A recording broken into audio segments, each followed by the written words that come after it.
Hello and welcome to another segment of DSU Inside Perspective. I'm Carlos Holmes, and this is a show where we talk with faculty, staff, administrators, students, alumni, and folks from the outside about some of the things going on in the world or some of the great things that are going on at Delaware State University. Today I have Dr. Donna Patterson, who is an associate professor of history and our director of our Africana Studies. Dr. Patterson, I've been trying to get you on this show for a long time. Well, thank you. I'm glad that I was finally able to make it. Well, let's talk about African relations with U.S. or U.S. relations with African nations.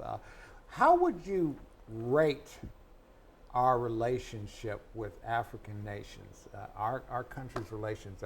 Good, bad, indifferent, apathetical, insincere? What would you say? I'd say they're mixed. Right now they're mixed. When you look at the trajectory of U.S. policy in Africa, it's been a mixed bag. Kind of the long history, there wasn't a lot of engagement with Africa. The first sitting U.S. president to go to Africa was Clinton, who went in 1998, who really started developing a policy that moved beyond just... He was the first one. The first sitting U.S. president. Right. Bush the father had been before because he had been CIA director, but as president, he was the first one to go. He went to several countries. Following Bush, George W. Bush went. He went to many of the countries that Bush went to, and so he also went to several countries. But one of the things that Bush did was really build upon Clinton's kind of foundational policy on Africa and really expand it, looking a lot, not just in diplomacy. He was better in diplomacy in some ways, but also healthcare was really the crux of what he did. He started a lot of programs helping with HIV/AIDS, malaria, TB, and these sorts of things. And really had a good Africa team around him who knew what was going on, and he listened to them. So he just didn't think about what he wanted to do and kind of, being maybe more disengaged with Africa, but looking at the specialists around him to help guide that policy. What about Barack Obama's time? Barack Obama built on some of Bush's policies, particularly in terms of the health care. And he started a new program called YALI, which looked at young African leaders. This program actually still exists. And so what he did was take leaders, people could apply from African countries, and they would come to the U.S. Generally every summer for several weeks to a number of universities in the U.S. And they have an exchange. They stay here, then they go to D.C., and then they go back and try to use some of what they learn to engage, because generally they're professionals already, they're young, they're entrepreneurial, rising, emerging leaders, and so they take some of what they learn back there and then have these broader engagements. Okay. I got to go to Trump. But before we get to the Chad thing, which everybody seems to know about now, Chad notwithstanding, what has been, and we know Trump's only been in office, it hasn't been quite a year yet, but what has been his track record with Africa? His track record is really, we're just starting, it's really in progress. We don't really know what Trump's policy on Africa is. It has been much more disengaged than his predecessors. Most of the Africa positions in the government, in state, in DOD, and in various departments are not filled. They're unfilled. For instance, the Undersecretary of State for Africa is unfilled, which is a major position regarding diplomacy and policy in Africa.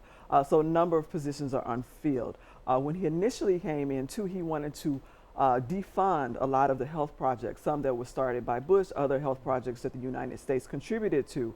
And so he got a lot of pushback from that, including W himself writing an op-ed in the Washington Post, letting him know that he started these policies, because they did exist under the Obama administration, but he gave him some history to get a sense that they were much longer policies. So as of now, these things are still funded, but we're really not sure where Trump is going, because there's been a lot of movement on just the beginnings of the policy in Africa, just as we see a lot of movement on a lot of other domestic and international issues.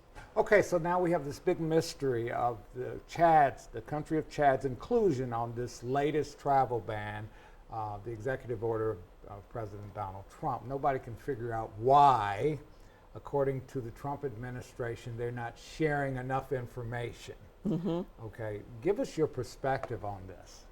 In terms of Chad, or in Chad terms and their inclusion on this list, and what some of the ramifications, what some of the consequences are of them being on this travel ban with respect to their relationship with us. I mean, I thought they were a partner in counterterrorism. In terms of our relationship with our allies and others that are allies of Chad, I mean, what is the impact of this new executive order that has included Chad in this mix of folks that are excluded? Absolutely. There are a number of potential implications. Chad has been a major ally to the U.S. government going back to the Reagan years. Chad helped fight Libya as Libya was encroaching and expanding in Chad and within the region for the U.S. government under Reagan.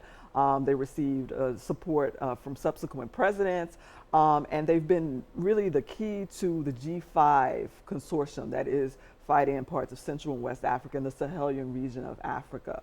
And the Sahel is this region kind of between the Sahara and the Savannah. So this kind of dry region that connects a number of countries. And so they've led the fight against Boko Haram, for instance.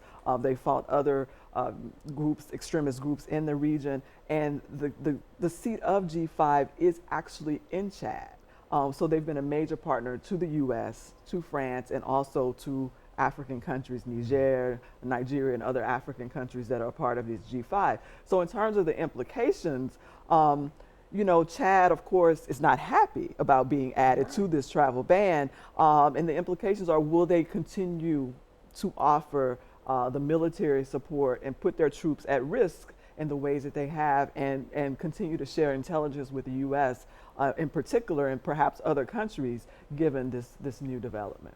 Now, we just had a tragedy in Niger where we had 4 of our troops killed there in an ambush situation. My understanding from one prominent commentator, or let's say she speculated, that if we had not included Chad on this travel ban, they might have had our backs in that situation. Is that accurate? Well, given what we know about Niger and where the troops were in northwestern Niger. Chad was based on the kind of the southwestern part of Niger. So they were in 2 different parts of the country, more than 700 miles away from each other. So the likelihood of that directly impacting, we can't prove that. So I would argue that in this case, no.